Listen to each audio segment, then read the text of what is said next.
एक तरफ जहां हम विकास की तरफ बढ़ रहे हैं और महिलाएं विभिन्न क्षेत्रों में आगे बढ़ रही हैं, और दूसरी ओर इस तरह की घटनाएं हमें झकझोर कर रख देती हैं। ये घटनाएं न सिर्फ पीड़ित महिला के लिए बल्कि समाज के लिए भी एक बड़ा झटका होती हैं। नमस्कार दोस्तों, आप सब कैसे हैं? चलिए आज की कहानी शुरू करते हैं। उत्तर प्रदेश के रामपुर जिले के बिलासपुर के डिबडिबा क्षेत्र के वसुंधरा इनक्लेव में 33 साल की नर्स तस्लीम अपनी 9 साल की लड़की के साथ रहती थी और नर्स के तौर पर उत्तराखंड के रुद्रपुर के फुटेला हॉस्पिटल में नौकरी करती थी।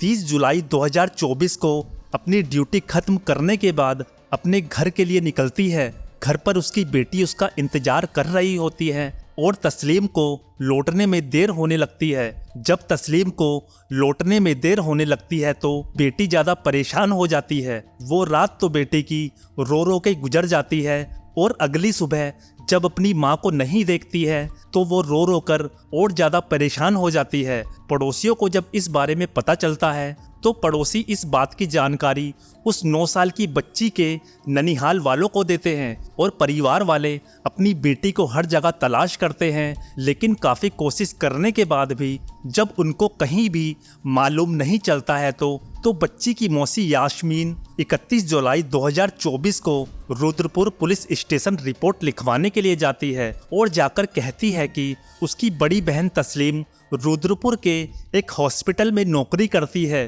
रात 8 बजे तक वो घर आ जाती है, लेकिन कल से उसका कुछ भी पता नहीं चल पा रहा है। उसकी बेटी 9 साल की है और बहुत ज़्यादा परेशान है।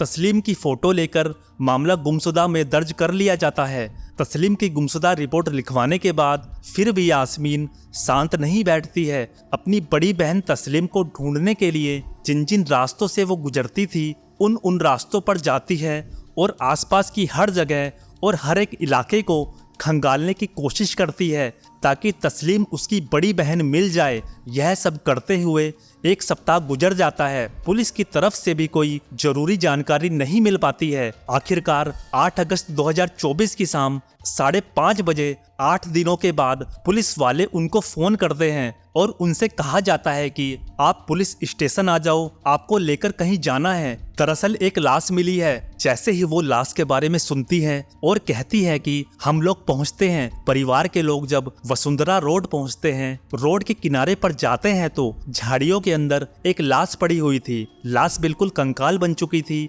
और मिले हुए कपड़े, पर्स और कुछ चीजों के आधार पर तो यह लाश तस्लीम की लगती है। सभी लोग पहचानने की कोशिश कर रहे थे, लेकिन लाश को केमिकल डालकर गला दिया गया था। आखिर केमिकल किसने डाला और मारा किसने होगा? अब ये कई तरह के सवाल थे। इन सवालों के जवाब हर कोई जानना चाहता था। इस बीच जो नर्स के परिवार के लोग थे, क्योंकि पुलिस ने तस्लीम को ढूंढने में काफी समय लगा दिया था, लेकिन पुलिस ने फिर भी उन्हें किसी तरह से शांत करा दिया और वहां से जाने के लिए कहा। अब पुलिस अपनी जांच में तेजी लाती है। पुलिस सबसे पहले हॉस्पिटल में जाकर पूछताछ करती है। सीसीटीवी फुटेज को भी अच्छी तरह से खंगाला जाता है।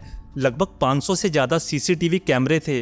रुद्रपुर से लेकर बिलासपुर के रास्ते में जहां जहां से वह महिला गुजरती थी, उन 500 कैमरों में एक कैमरा ऐसा था जिसमें नर्स को देखा जाता है। वह सीसीटीवी फुटेज में ई रिक्शे से उतरती हुई दिखाई देती है और वसुंधरा मार्ग अपने घर की तरफ जा रही थी। तभी एक अनजाने व्यक्ति उसका पीछा करता हुआ दिख रहा था। अब पुलिस उस अनजाने व्यक्ति की तलाश शुरू करती है। तस्लीम का मोबाइल भी स्विच ऑफ होता है। उस नंबर को सर्विलांस पर लगाया जाता है तो पुलिस को पता चलता है नंबर उसका चल नहीं रहा था। लेकिन जैसे ही 2-4 दिन बीत जाते हैं तो पता चलता है कि उसका मोबाइल उत्तर प्रदेश के जिला बरेली का एक थाना लगता है। शाही और शाही का एक गांव है रस्सापट्टी। दरअसल यहाँ पर खुशबू नाम की एक महिला रहती है। पता चलता है कि नर्स का जो मोबाइल है, उस मोबाइल के अंदर इस खुशबू नाम की महिला ने अपना सिम कार्ड डाला हुआ था।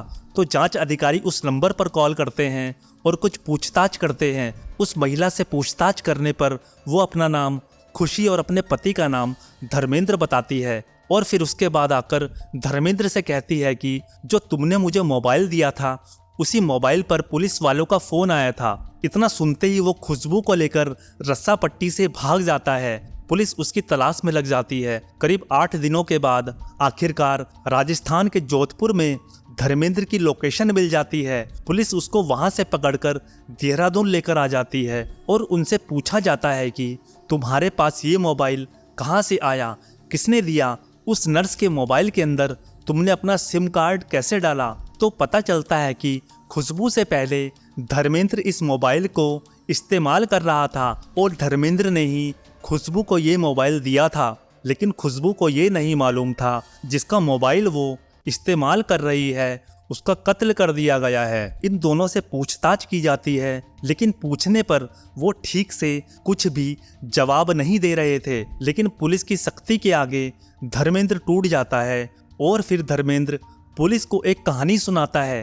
30 जुलाई 2024 की रात लगभग 8 बजे का वक्त था। ई रिक्शे से जब वो उतरती है तो वो एक सुनसान एरिया की तरफ जा रही थी। तभी उसके दिमाग में लूटपाट का ख्याल आता है। इसके पास कुछ पैसे भी होंगे, इसके पास मोबाइल होगा, ज़रूरत की चीज़ें होंगी, वो उसे छीन कर वहाँ से भाग जाएगा। थोड़ा आरोपी के बारे में भी जान लेते हैं। उत्तर प्रदेश के जिला बरेली में जफरपुर नाम की एक जगह है जहाँ का धर्मेंद्र रहने वाला था। वहाँ पर वह मजदूरी का काम करता था। इससे पहले भी इसके ऊपर एक कार्यवाही हो चुकी थी और पुलिस ने उसे अदालत में पेश करके जेल भेजा था।